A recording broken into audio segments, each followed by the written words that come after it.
The Ottawa Senators. New season, fresh opportunities, but yet the same result as ever. The Ottawa Senators entered this season with a wave of optimism. After a disappointing 2023-24 campaign that saw the team regress from their near playoff picture run in 2022, fans were eager to see this young, talented core take the next step. But again, this team just isn't living up to some of the expectations that have been set. The offseason acquisitions, the buzz surrounding this team, it all pointed towards a bright future. However, the reality of the season has been a far cry from the initial expectations. The Ottawa Senators have stumbled out of the gate, struggling to find consistency and battling through a series of underwhelming performances. So what's the issue with this team? Well, today, let's get to the bottom of this and talk about the Ottawa Senators, breaking down every aspect of this team to see if we can identify what is really holding them back from their true potential.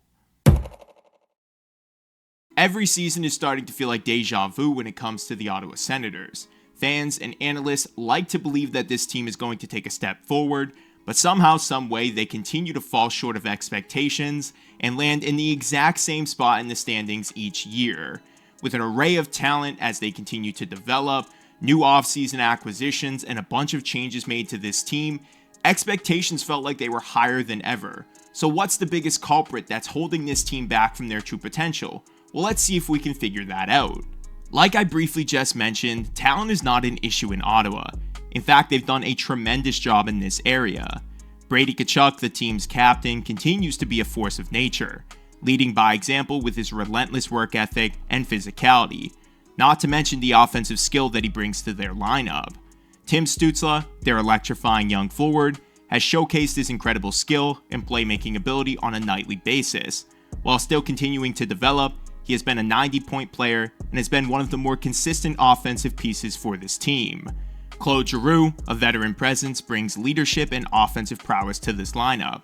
And while not drafted by the organization, it shows that they're capable of picking up key free agents and making solid trades. These players are undoubtedly the foundation of this team, and their individual performances have been commendable. However, the team's inability to translate their individual brilliance into consistent wins is a major cause for concern. So what do I mean by that? The chemistry between lines seems to be inconsistent, and the ability to generate sustained pressure in the offensive zone has been a struggle.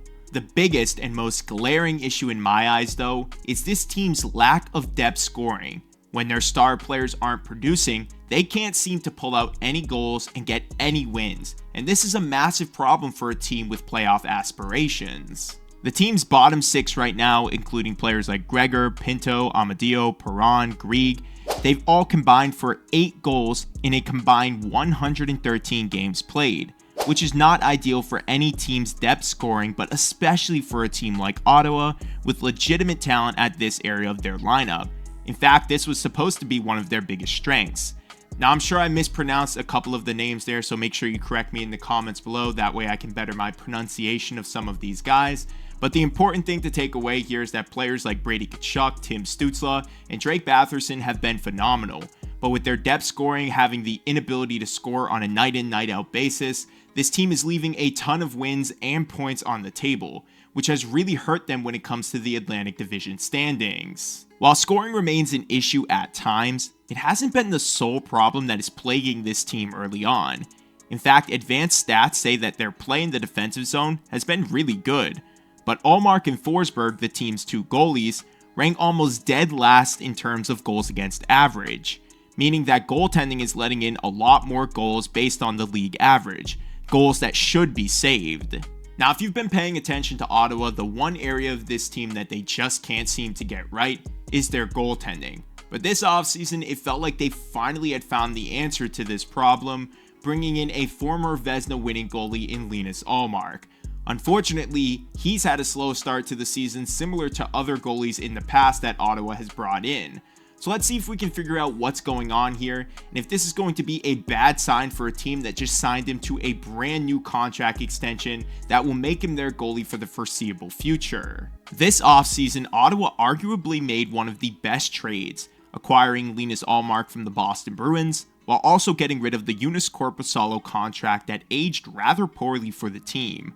Ottawa doubled down with Ullmark immediately after acquiring him, signing him to a 4-year by $8.25 million extension, making him their goaltender for the foreseeable future. This move, while widely admired this offseason, hasn't exactly gone in Ottawa's favor to start out the season. Ullmark has only 5 wins in 15 starts, and over this stretch has averaged an .888 save percentage and a 3.07 goals against average.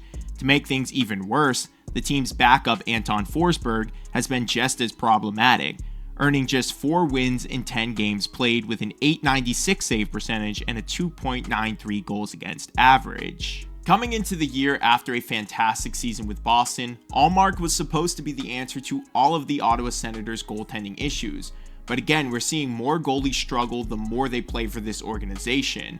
So what does that mean? Clearly there's a bigger issue going on in Ottawa when it comes to their either coaching, their development team, or just simply the most important thing, the defense that is playing in front of these guys.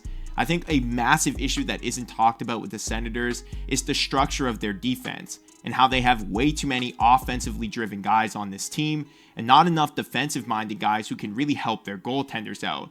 They're also still incredibly young and developing. So let's kind of break down this aspect of the team to show you guys why the goaltending continues to struggle in Ottawa despite bringing in even more talent at that position. So let's talk about the defense. It's an area that presents perhaps the biggest long-term challenge for this franchise.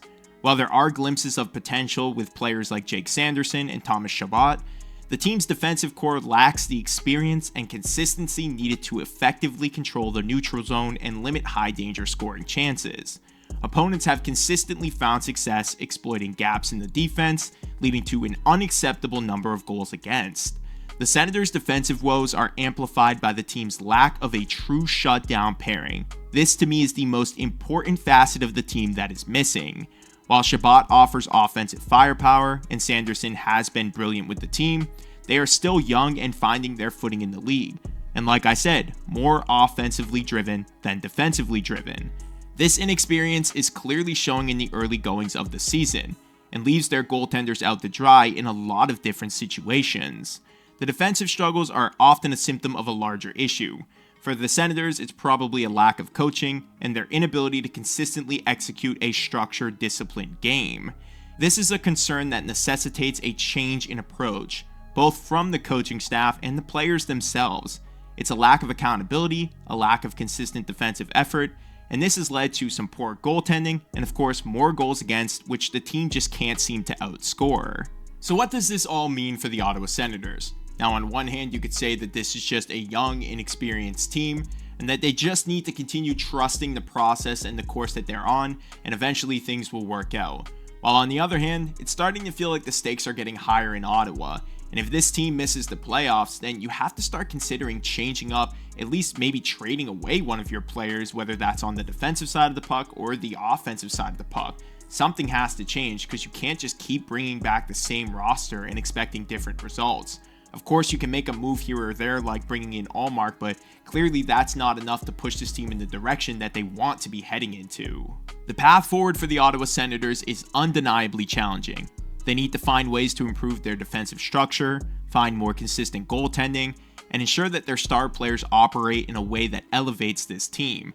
The talent is there, the potential is immense, but unfortunately, winning just hasn't come along with that. The question now is whether the Ottawa Senators can navigate their current challenges and finally take that much needed step forward. Otherwise, the future they had hoped for might be postponed for yet another season. But as always, I want to know what you guys think. Are you worried about the Ottawa Senators, the direction of this franchise's future, and whether or not they're going to be capable of making the playoffs this year? Or do you think that they'll turn things around and their team is just currently getting acclimated to some of the changes that they made? Now, before I sign off, about 90% of the people who are watching these videos have not subscribed to the channel. Now, I have a sub goal of about 20,000 subscribers that I would love to reach by the end of the year. So if you guys want to continue supporting me and the content that I produce, make sure you hit that like button now, subscribe to the channel, and comment anything you guys want about the Ottawa Senators and the direction that they're currently heading into. Thank you guys as always for watching. I appreciate every one of you. I will see you guys in the next episode.